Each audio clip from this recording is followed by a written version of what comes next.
ராகுல் காந்தி அவர்கள் social media பக்கத்துல அவர் பேசின உரைய வெளியிட்டிருந்தாரு. கூட்டத்துக்கே வராத டிஎம்கேக்கு அவர் உத்தரவாதம் கொடுத்திருக்காரு. திமுகவுக்கு வக்காலத்து வாங்குறதும் திமுகவுக்கு சர்டிஃபிகேட் கொடுக்கறதும் ராகுல் காந்தி வந்து கண்டிப்பாக திமுக இதை எப்படி பார்க்கணும்னா shut up your mouth and கோன்னு தான் சொல்லும் டிஎம்கே. டிஎம்கே உள்ளே இருக்கணும்னு அவர் விரும்புகிறார். Is sending love letters to DMK. Look, நான் ஏதோ நிரந்தரமாக உங்க கூட இருக்கேன்னு நினைக்காதீங்க. எங்கள் 5 பேரை நம்பி தான் உங்கள் கவர்மெண்ட் இருக்குது. நாங்கள் அறுத்துட்டு மறுபடியும் திமுகவோட போவோம். எங்களுக்கும் ஒரு சாய்ஸ் இருக்குது, ஆப்ஷன் என்னமோ இருக்குன்னு விஜய்க்கு கொடுக்கக்கூடிய ஒரு மெசேஜ். ஸோ ஒரு கல்லில் 2 மாங்காய் அடிக்கிற வேலையை தான் ராகுல் காந்தி செய்கிறாருன்னு தான் நான் பார்க்குறேன். நீங்கள் டிவிகேவோட சேர்ந்து கவர்மெண்ட்டில் உட்காந்துன்னு மந்திரி சபையில் உட்காந்து மந்திரி பதவி அனுபவிப்பீங்க. ஆனால் வந்து அவங்கள இந்தியா கூட்டணிக்கு அழைக்க மாட்டீங்கன்றது வந்து இந்தியா கூட்டணிக்கு அழைக்காததும் திமுகவை புகழ்ந்து ராகுல் காந்தி பேசுகிறதும் ஒரே தட்டில் வச்சு பார்க்கணும். விஜய் காங்கிரஸை சேர்த்துக்கிட்டு பார்லிமெண்ட் எலெக்ஷனை சந்திப்பாரான்ற பயமும் வருது. பிஜேபியின் பக்கம் திமுக போயிடுவாங்களோ அப்படிங்கிற ஒரு பயத்துல அது நடந்துடக்கூடாதுங்கிறதுக்காக கூட இந்த மெசேஜ் இருக்கும். எஸ், அதுவும் ஒரு மெசேஜ் தான். ஐ அக்ரி, அதுதான் நான் சொல்கிறேன். ஏன்னா ஜெயலலிதா மாதிரியான பொலிட்டிக்கல் கேரக்டர் தான் விஜயும். அவருக்கு நேஷனல் லெவலில் யாரோ ஷைன் பண்ணுறாங்கன்னு அதெல்லாம் பிடிக்காது. இன்னைக்கு விஜய் கூட அதான் அவங்க சொல்லியிருக்காங்கன்னு தகவல் வருது டெல்லி போனப்போ.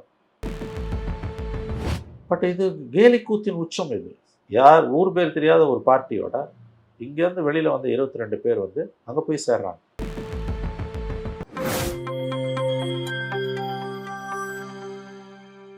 நியூஸ்பிக்ஸ் இந்தியா நேயர்களுக்கு வணக்கம். இன்றைய நேர்காணலில் நம்மோடு இணைந்திருக்கிறார் மூத்த பத்திரிகையாளர் திரு மணி அவர்கள். சார் வணக்கம். இந்தியா கூட்டணியினுடைய கூட்டம் ஜூன் 8ஆம் தேதி நடந்து முடிஞ்சது. அது 2 நாட்களுக்கு பிறகு ராகுல் காந்தி அவர்கள் சோஷியல் மீடியா பக்கத்துல அவர் பேசின உரைய வெளியிட்டிருந்தாரு. கூட்டத்துக்கே வராத டிஎம்கேக்கு அவர் உத்தரவாதம் கொடுத்திருக்காரு. அவர் சொன்ன வார்த்தைகளை நான் அப்படியே சொல்றேன் sir. I am 100% sure I can vouch for the DMK right now. When it comes to defending the ideas of India, every single person will be in this room அப்படிங்கிறாரு. இதை நம்ம எப்படி புரிஞ்சுக்கிறது? அந்த அளவுக்கு ஒரு அதீத நம்பிக்கை டிஎம்கே மேல வச்சிருக்காரா? அவங்க இல்லாத பட்சத்துல எதுக்காக அவர் இந்த உத்தரவாதத்தை கொடுக்கணும்? தமிழ்நாட்டில் எலெக்ஷன் முடிஞ்சோன்னா காங்கிரஸோட பிஹேவியர் ரொம்ப look at it from DMK's angle ரொம்ப ஆடாக இருந்தது, ரொம்ப டிசப்பாயிண்டிங்காக இருந்தது. ஆதரவு கொடுத்ததுன்றதை தாண்டி ஓடி போய் கட்டி பிடிச்சி விஜயை நாங்கள் அமைச்சரவை அரசுக்கு ஆதரவு கொடுக்குறோம், 5 எம்எல்ஏவும் நாங்கள் அமைச்சரவையில் சேர்ந்துக்கிறோம், நாங்கள் உள்ளாட்சி தேர்தல் உங்கள் கூட தான் இருப்போம், 29 பார்லிமெண்ட்டில் உங்கள் கூட தான் இருப்போம். இதெல்லாம் வந்து உங்களுக்கு வந்து அந்த ஓட்டு போட்ட மை இன்னும் கூட காயலை நமக்கு. அப்போ அவங்க அந்த மாதிரியான ஒரு காரியத்தை பண்ணாங்க. சப்போர்ட் பண்ணுறதுன்றத முடிவை எடுத்தது கூட தப்பு கிடையாது. That is their prerogative. But the way in which they executed வந்து கண்டிப்பாக டிஎம்கேவோட ஆங்கிள்லேருந்து பார்த்தீங்கன்னா அது டிசப்பாயிண்டிங் அண்டு அவங்களுக்கு அது வந்து கண்டிப்பாக கோபத்தை தான் உண்டாக்கியிருக்கும். அதுக்கு பிறகு இந்தியா கூட்டணி கூட்டத்தில் ராகுல் காந்தி இந்த மாதிரி பேசுகிறார். திமுக அந்த கூட்டத்தில் கலந்துடல. அப்போ அவர் பேசும்போது இந்தியாவோட நலன்களை காப்பது என்ற இஷ்யூ வரும்போது கண்டிப்பாக வந்து 100% திமுக எங்களோட தான், நம்மோட தான் இருக்கும் அப்படின்னு அவர் சொல்கிறார். இது வந்து திமுகவோட ஆங்கிளில் பார்த்தீங்கன்னா வெந்த பொண்ணில் வேலை பாய்ச்சுற மாதிரி. This is nothing but another humiliation. அப்படி தான் நான் பார்க்குறேன். இது ராகுல் காந்தி ஒரு டிசிஷனை எடுக்கிறார். இது வந்து எலெக்ஷனுக்கு முன்னால் அவங்களுக்குள்ள ஃப்ளோ ஆன பேட் பிளட்டோட ஆங்கிள்லேருந்து பார்க்கணும். அவங்க வந்து ஒரு கட்டத்தில் உடஞ்சிடுச்சு, அலையன்ஸ்னே முடிவு பண்ணிட்டாங்க. டிவிகேயோட விஜயோட போக போகிறாங்க, காங்கிரஸ் அலையன்ஸ் டிஎம்கே அலையன்ஸ் கொலாப்ஸ்ன்னு ஒரு நைட் டிசிஷனே வந்துடுச்சு. கிட்டத்தட்ட 2-3 பேர் டெல்லியிலேருந்து பேசி என்னோட நண்பர்கள்லாம் ஃபினிஷ்னு தான் சொன்னாங்க. அன்றைக்கி நைட் எல்லாருக்குமே தெரியும் 10 மணி வாக்கில் கொலாப்ஸ் அலையன்ஸ் தான் தெரிஞ்சுது. But the intervening night of that Monday and Tuesday I was told Sonia Gandhi stepped in and ஒரு காம்ப்ரமைஸ் வருது. 3 சீட்டு அசம்பிளிலையும் ஒரு ராஜ்யசபா சீட்டும் கொடுக்குறாங்க. பட் அது ஒட்டலை. அது ரொம்ப செயற்கையான ஒரு உறவாக தான் இருந்தது. ஓட் ட்ரான்ஸ்ஃபர் நடக்கலை. காங்கிரஸுக்கு வந்து இருக்கக்கூடிய அந்த 3-4% ஓட்டு டிஎம்கேக்கு ட்ரான்ஸ்ஃபர் ஆகலை. அன்லைக் 21 எலெக்ஷன்ஸ் ட்ரான்ஸ்ஃபர் ஆகலை. ஸோ கீழே வந்து அலையன்ஸ் ஜெல் ஆகலை, அது கொலாப்ஸ் ஆகிடுச்சு. இந்த 21-26 டிஎம்கே பீரியடில், எஸ்பெஷலி 24 பார்லிமெண்ட் எலெக்ஷனுக்கு பிறகு காங்கிரஸுக்கும் டிஎம்கேவுக்கும் இடையிலான உறவு வந்து கிட்டத்தட்ட அருந்து தான் போச்சு. லாஸ்ட் மினிட் கிளைமேக்ஸில் வந்து வெளியில் போயிருக்க வேண்டியவங்க உள்ள அலையன்ஸ்குள்ளே இருந்தாங்க. பட் அது ஜெல்லாவில் ரெஸ்ட் இஸ் ஹிஸ்ட்ரி. பட் இப்போ போய் இந்தியா கூட்டணி கூட்டத்தில் திமுகவுக்கு வக்காலத்து வாங்குறதும் திமுகவுக்கு சர்டிஃபிகேட் கொடுக்கறதும் ராகுல் காந்தி வந்து கண்டிப்பாக திமுக இதை எப்படி பார்க்கணும்னா shut up your mouth and கோன்னு தான் சொல்லும் DMK. It's none of your business to give a certificate. எங்களுக்கு சர்டிஃபிகேட் கொடுக்க நீங்கள் யார் சார், வேலையை பார்த்துட்டு போங்க சார் தான் திமுக சொல்லும். பிகாஸ் ராகுல் Gandhi has humiliated DMK like that. 22 வருஷமாக இந்த அலையன்ஸ் நடுப்புற ஒரு வருஷம் இல்லை. இந்த கண்டினியூஷன் ஆஃப் அந்த அலையன்ஸ் 2004லேருந்து நடுப்புற 2014 மட்டும் இல்லை, மறுபடியும் 16 ஒன்று சேர்ந்துக்கிட்டாங்க. So it's a continuation of 2004. 4 parliament 4 assembly election ஒன்றா இருந்திருக்காங்க. முடிஞ்ச உடனே எலெக்ஷன் முடிஞ்ச உடனே மெஜாரிட்டி இல்லைன்னு தெரிஞ்சோன்னா 5 எம்எல்ஏகளை அழைச்சிட்டு ஓடினது அந்த பிரவீன் சக்கரவர்த்திஸ் ஜாப். அது years is personal scores to settle with DMK. அதில் தான் வந்து அவங்க திமுக வந்து ஊண்டட் ஆனதுக்கு அதுதான் காரணம். இதே 2 லெஃப்ட்டு கவர்மெண்ட்டுக்குள்ளே இருக்க விசிகே ஐயுஎம்எல் இவங்க மேலே இந்த அளவுக்கு அவங்களுக்கு கோவம் இல்லை. பிகாஸ் அது கிராஜுவலாக நடந்தது. அவங்க வந்து மீட் பண்ணி சொன்னாங்க, இவங்க எதுவுமே செய்யலை. அந்த ஈரம் காயறதுக்குள்ளே ரிசல்ட் வந்து அடுத்த நாளே ஓடுறாங்க, சப்போர்ட் பண்ணுறாங்க. சப்போர்ட் பண்ணதோட கூட இருந்திருந்தால் கூட அவங்க அமைதியாக இருந்திருப்பாங்க. டிஎம்கே உள்ளாட்சியில் உங்க கூட தான் கூட்டணி, 29 பார்லிமெண்ட்டில் அவங்களோட தான் கூட்டணி, இப்படிலாம் பேசினது வந்து அறுத்து போட்டுட்டு அவங்க போனாங்க. இன்றைக்கி இந்தியா கூட்டணி கூட்டத்தில் ராகுல் காந்தி இப்படி பேசுறதுன்றது அதை நான் 2 விதமாக பார்க்குறேன். 2 காரணம். ஒன்று, டிஎம்கே உள்ளே இருக்கணும்னு அவர் விரும்புகிறார். ஏன்னா வந்து செக்யுலர் பார்ட்டியாக உள்ளே இருக்குது. டிஎம்கே வெளியில் போச்சுன்னா தேர்ட் ஃப்ரண்ட்டுக்கு போனாலோ இல்லை டிஎம்கேவே என்டிஏக்கு போனாலோ ஜனதாதள் யுனைடெட் மாதிரி பெரிய நஷ்டம் இந்தியா கூட்டணிக்குன்னு அவர் நம்புகிறார். ஒன்று. 2வது, நான் இன்னொன்று பார்க்குறேன், இது வந்து விஜய்க்கு கொடுக்கக்கூடிய மெசேஜ். லுக், நான் ஏதோ நிரந்தரமாக உங்க கூட இருக்கேன்னு நினைக்காதீங்க. எங்கள் 5 பேரை நம்பி தான் உங்கள் கவர்மெண்ட் இருக்குது. எங்களுக்கு கவர்மெண்ட் வேணாம், ஒன்று வேணாம், நேஷ்னல் இன்ட்ரெஸ்ட் தான் எங்களுக்கு முக்கியம்னா நாங்கள் அறுத்துட்டு மறுபடியும் திமுகவோட போவோம். எங்களுக்கும் ஒரு சாய்ஸ் இருக்குது, ஆப்ஷன் இன்னமும் இருக்குன்னு விஜய்க்கு கொடுக்கக்கூடிய ஒரு மெசேஜ். ஸோ ஒரு கல்லில் 2 மாங்காய் அடிக்கிற வேலையை தான் ராகுல் காந்தி செய்கிறாருன்னு தான் நான் பார்க்குறேன். இந்த இந்தியா கூட்டணிக்கு டிவிகேவை கூப்பிடாததுக்கு என்ன காரணம்னு கேட்கும்போது அங்கே எம்பிஸ் இல்லை, அதனால கூப்பிடல அப்படின்னு சொல்லியிருக்காங்க. இது வந்து சமாதானம் ஆகிற மாதிரி இருக்கா சார் இந்த பதில்? என்னை பொறுத்த வரைக்கும் இது வந்து அவங்க இன்னமும் டிஎம்கேக்கு ஒரு மெனூரிங் ஸ்பேஸ் கொடுக்குறாங்க. அதனால தான் டிவிகே அவங்க கூப்பிடல. நீங்கள் டிவிகேவோட சேர்ந்து கவர்மெண்ட்டில் உட்காந்துன்னு மந்திரி சபையில் உட்காந்து மந்திரி பதவி அனுபவிப்பீங்க. ஆனால் வந்து அவங்கள இந்தியா கூட்டணிக்கு அழைக்க மாட்டீங்கன்றது வந்து இந்தியா கூட்டணிக்கு அழைக்காததும் திமுகவை புகழ்ந்து ராகுல் காந்தி பேசுகிறதும் ஒரே தட்டில் வச்சு பார்க்கணும். இது விஜய்க்கு கொடுக்குற வார்னிங். அங்கே 5 பேர் தான் உங்கள் கவர்மெண்ட் நிற்குது, நீங்கள் வந்து வேறு மாதிரி எதாவது முடிவு எடுக்கிறீங்க அப்படின்னா நாங்கள் வாபஸ் வாங்கிப்போம். இன்னொன்று, எங்களுக்கு இன்னொரு ஆப்ஷன் இருக்குது, திமுகன்ற ஆப்ஷன் இருக்குது, நாங்கள் மறுபடியும் போய் கூட திமுக காலில் விழுவோம். இந்த வார்னிங்கை தான் அவங்க கொடுக்குறாங்க. ஒரு கல்லில் 2 மாங்காய் அடிக்கிறாங்க. தாவேக்காவை கூப்பிடாத காரணம் இன்னமும் திமுகவுக்கு ஒரு சின்ன ஸ்பேஸை வந்து அவங்க ஓப்பன் அவுட் பண்ணி வைக்கிறாங்கன்னு தான் நான் பார்க்குறேன். தாவேக்காவுக்கு எம்பிஸ் இல்லைன்றது உண்மைதான். பட் அது ஒரு காரணம் மட்டுமே இருக்குமான்னு எனக்கு தெரியல. லாஜிக்கலி அது அவங்க சொல்கிறது கரெக்டாக, லாஜிக்கலாகவும் ஃபேக்சுவலாகவும் கரெக்டாக கூட இருக்கலாம். பட் பொலிட்டிக்கலி ஸ்பீக்கிங் வந்து அது எனக்கு என்னமோ அது கன்வின்சிங்காக இல்லை. பிராந்திய கட்சிகள் எல்லாமே கிட்டத்தட்ட பெரும்பாலான கட்சிகள் காங்கிரஸ் மேல ஒரு அதிருப்தியில இருக்கு அப்படின்ற ரீதியில பேசியிருக்காங்க. சமாஜ்வாதி பார்ட்டி ஆகட்டும், சிபிஎம், திருமாவளவன், இவங்க எல்லாருமே காங்கிரஸ் தன்னுடைய அணுகுமுறையை மாத்திக்கணும் அப்படின்றாங்க. அதை நீங்க எப்படி பாக்குறீங்க? ஓரளவு உண்மை. பட் திருமா பேச்செல்லாம் அபத்தம். அவர் சொல்லார், வெஸ்ட் பெங்கால், கேரளா, தமிழ்நாட்டில் 3லையும் தோத்ததுக்கு காங்கிரஸ் தான் காரணன்றார். டேக் கேரளாவில் சிபிஎம்மும் காங்கிரஸும் நேர் எதிரி. ஆட்சி அமைக்கிற வாய்ப்பு காங்கிரஸுக்கு இருக்குது. அந்த வாய்ப்பை அவங்க கோட்டை விட்டுட்டு சிபிஎம் ஆளட்டோன்னு விடுவாங்களா? கடந்த 4 மாதங்களாக திருமாவளவனோட பேச்சு மொத்த முரண்பாடுகளின் மூட்டையாக இருக்குது. அவர் என்ன பேசுகிறாருன்னு அவருக்கே தெரியுமான்னு எனக்கு தெரியல. கம்ப்ளீட்டாக வந்து கான்ட்ராடிக்ஷன் தான். முன்னால் ஒன்று பேச வேண்டியது, காலையில் ஒன்று, மத்தியானம் ஒன்று, சாயங்காலம் ஒன்று பேச வேண்டியது, மறுநாள் காலையில் எல்லாத்தையும் மாற்றி பேச வேண்டியது. கேரளாவில் காங்கிரஸும் சிபிஎம் தான் மாறி மாறி ஆட்சிக்கு வந்துட்டு. போன தடவை மட்டும் அந்த சைக்கிள் உடஞ்சிது. 10 வருஷம் பினராயி இருந்தார். இந்த தடவை மறுபடியும் பேக் டு தேர் ஒரிஜினல்ஸ். 140 சீட்டில் 103 சீட் அவங்க அடிச்சிருக்காங்க. வாய்ப்பு உள்ள ஒரு கட்சி ஆட்சியை தனியாக, கூட்டணியோட இல்லை, தனியாகவே ஐயுஎம்எல்லாம் சேர்ந்து அவங்க ஃப்ரண்ட், யுனைடெட் டெமோக்ராட்டிக் ஃப்ரண்ட் ஆட்சியை காப்பாற்றிக்க முடியும்னா அந்த வாய்ப்பு அவங்க வேணான்னு உதறிட்டு சிபிஎம்க்கு இதில் கோபம் வந்துடும், சிபிஎம் ஆல்ட் விடுவாங்களா? என்ன பேசுறாரு திரும்ப? ஆனா எந்த அளவுக்கு விமர்சனம் வைக்கிறாங்க? பி இல்ல. டீம்னு சொல்ற அளவுக்கு அதெல்லாம் போகுமா சார்? பாலிடிக்ஸ்ல சகஜங்க.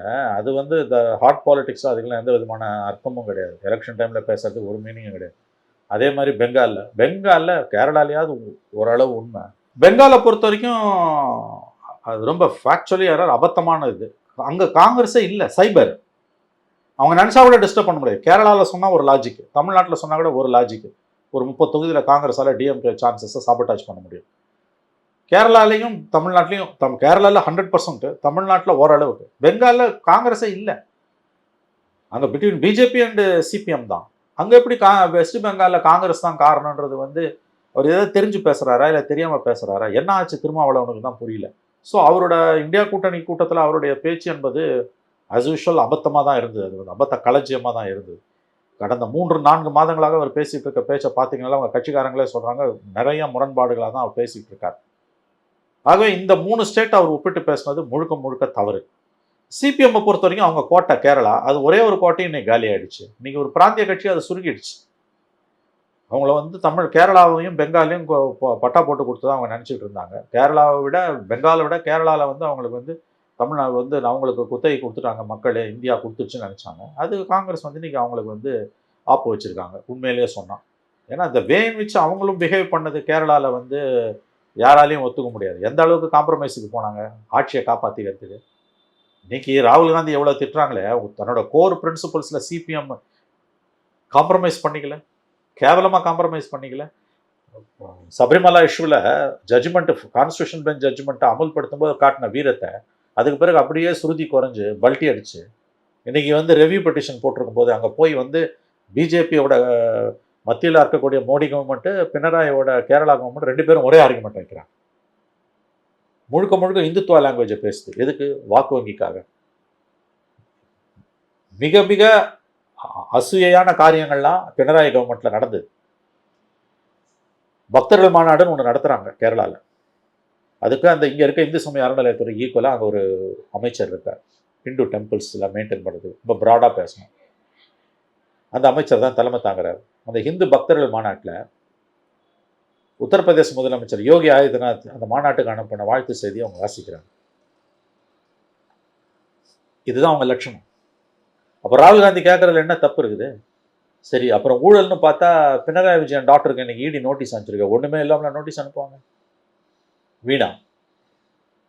அவங்களுக்கு வந்து இடி நோட்டீஸ் அனுப்பியிருக்கு, ஷி ஹஸ் டு அப்பியர். நீங்கள் தப்பே பண்ணலன்னா ஏன் சார் பயப்படுறீங்க? ஏன் பயப்படுறீங்க நீங்கள்?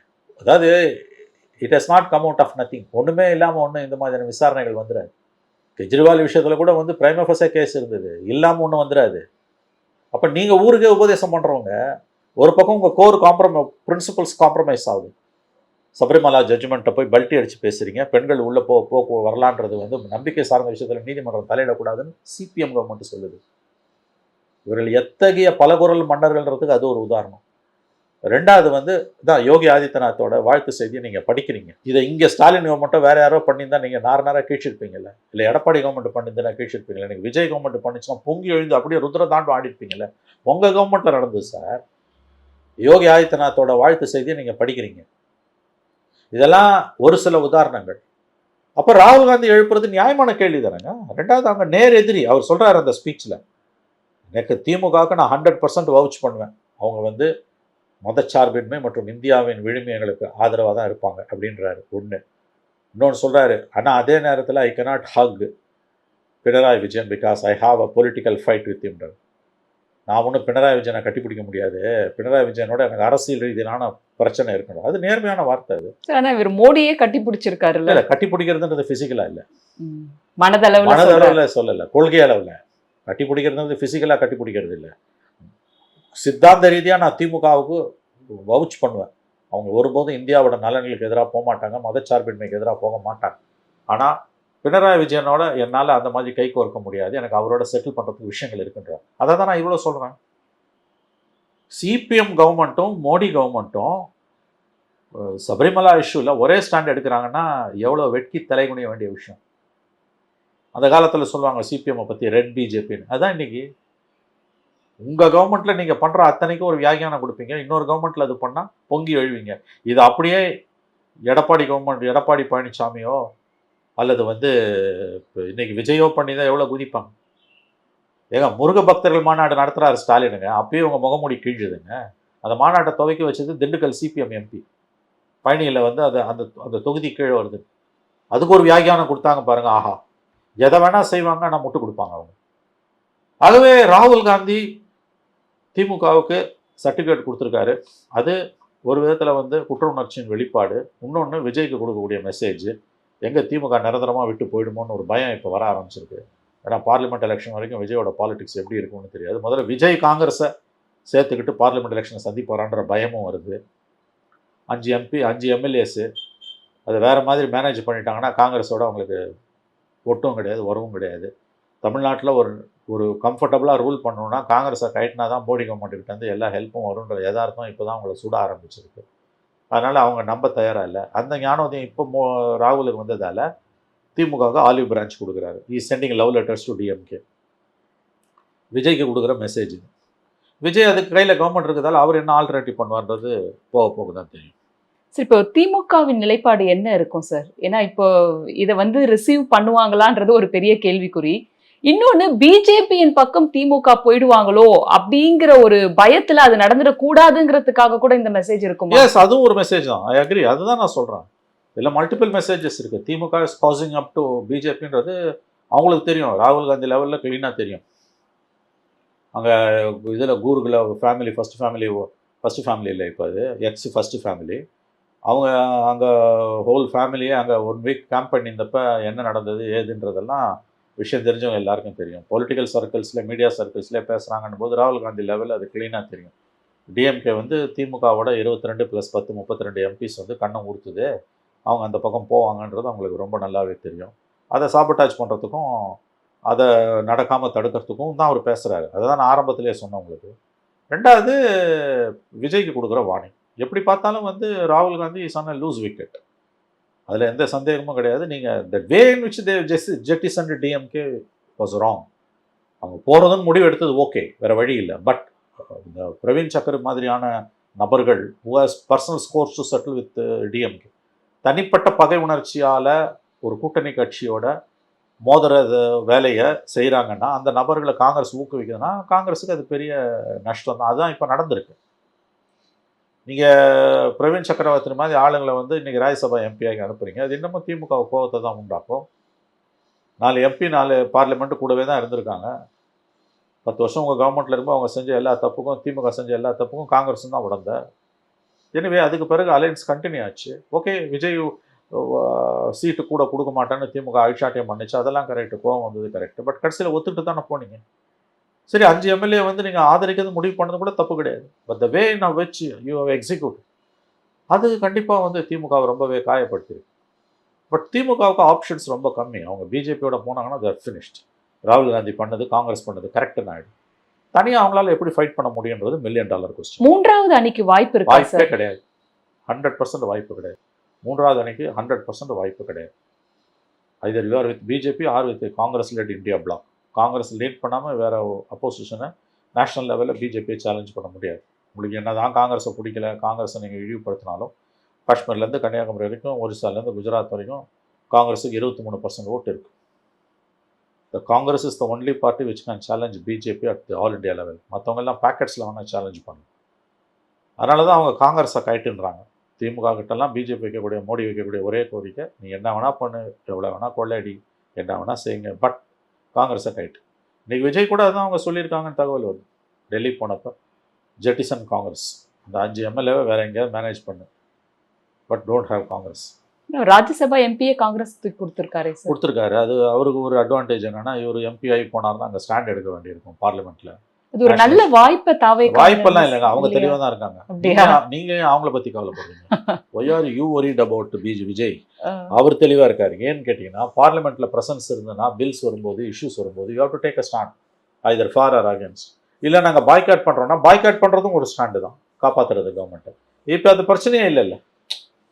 நாங்கள் எதுக்கு எங்களுக்கு எம்பியே இல்லைங்க, நாங்கள் எங்கே ஸ்டாண்ட் எடுக்கணும்? ஒரு மாநில அளவில் கட்சியை நடத்துறதை கூட அவர் விரும்புவார். எனக்கு தெரிஞ்சு பார்லிமெண்ட் எலெக்ஷனில் நிற்க வேண்டிய சூழலை ஒருவேளை அவரால் முடியுது, பார்லிமெண்ட் எலெக்ஷன் நிற்க முடியாத, அதை ஜெட்டிசன் பண்ணுறதுக்கு, பாய்காட் பண்ணுறதுக்கு ஒரு அட்மாஸ்பியர் வருதுன்னா கூட அவங்க அதை கூட யூஸ் பண்ணுவாங்க.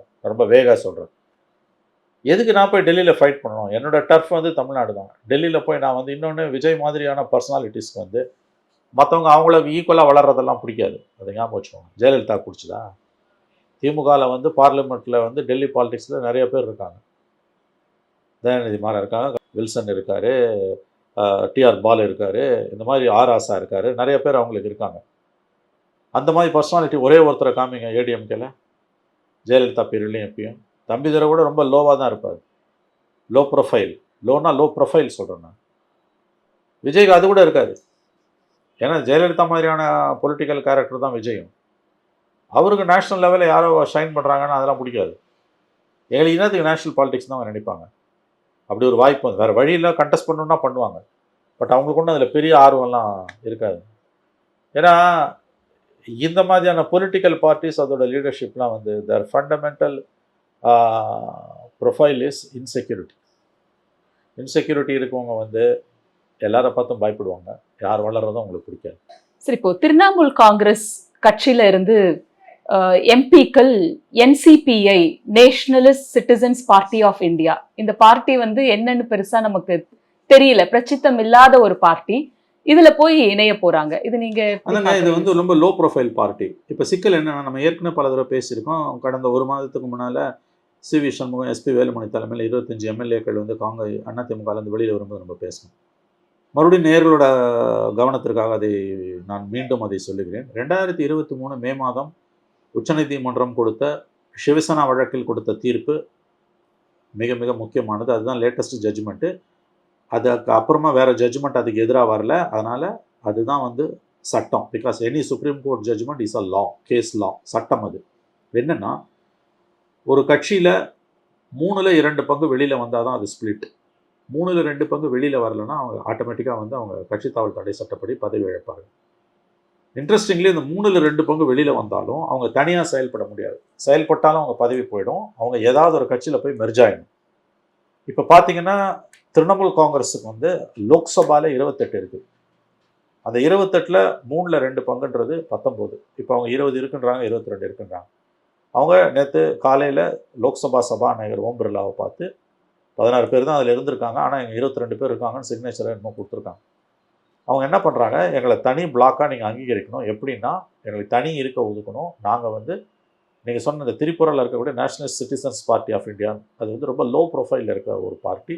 அது என்ன ஏதுன்னு பெரிய அளவு விவரங்கள் இல்லை. இன்னும் அங்கீகாரம் கூட இல்லை. அந்த கட்சியில் போய் மெர்ஜ் பண்ணிடுறாங்க. அப்படி மெர்ஜ் ஆகலைன்னா அவங்க டிஸ்குவாலிஃபை ஆவாங்க. இது வந்து சட்டப்படி இது சரி, தப்பு கிடையாது. பட் ஏன்னா சுப்ரீம் கோர்ட் ஜட்ஜ்மெண்ட் படி அவங்க 2/3 இருக்குது, மெர்ஜும் ஆயிடுறாங்க. பட் இது கேலி கூத்தின் உச்சம். இது யார் ஊர் பேர் தெரியாத ஒரு பார்ட்டியோட இங்கேருந்து வெளியில் வந்து 22 பேர் வந்து அங்கே போய் சேர்றாங்க. இது அதாவது வந்து சிவசேனாக்கு பிஜேபி என்ன செஞ்சதோ, ஜனதா தளுக்கு என்ன, ஆம் ஆத்மிக்கு என்ன செஞ்சதோ, இன்றைக்கி அதை வந்து மம்தா பானர்ஜிக்கு செஞ்சுட்டு இருக்காங்க. Mamata Banerjee is equally should be blamed for this. தன்னோட அண்ணன் மகனை வச்சு இந்த 5 வருஷத்தில் ஆடாத ஆட்டெல்லாம் ஆடி கட்சியே வந்து ஒரு கொத்தடிமை கூடாரமாக மாற்றி, அவர் வராருன்னா ஆகாஷ் பானர்ஜி, அவர் அபிஷேக் பானர்ஜி வராருன்னா எம்பிஸ்லாம் எந்திரிச்சு நிற்கணுமா, கால் மேலே கால் போட்டு உட்காரக்கூடாதான். இந்த அளவுக்கு வந்து ஒரு சீப்பாக ஒரு ஃபியூடல் மைண்டில் அபிஷேக் பானர்ஜி நடந்துக்கிட்டதோட விளைவு இன்றைக்கி கட்சி மம்தா பானர்ஜி கையை விட்டு மொத்தமாக போயிடுச்சு. பிஜேபியோட ஸ்ட்ரென்த் உயருது. இதில் நம்ம தெரிஞ்சுக்க வேண்டியது என்னென்னா, 2/3 ஆஃப் மெஜாரிட்டியை நோக்கி NDA is inching towards 2/3 majority. நாளைக்கு திமுகவும் சப்போர்ட் பண்ணிச்சுன்னா முக்கியமான பில்ஸ் எல்லாம் சப்போர்ட் பண்ணுறது ஈஸியானதாக மாறிடும். ஸோ மம்தா பானர்ஜி கட்சி உடைஞ்சு சின்ன பின்னமாவது என்பது தேசிய அரசியலில் பிஜேபிக்கு எதிராக அணிதிரண்டு இருக்கக்கூடிய இந்தியா கூட்டணிக்கு, குறிப்பாக காங்கிரஸுக்கு மிகப்பெரிய பின்னடை. நன்றி சார், பல தகவல்கள் பகிர்ந்துக்கிட்டீங்க. வணக்கம். வணக்கம்.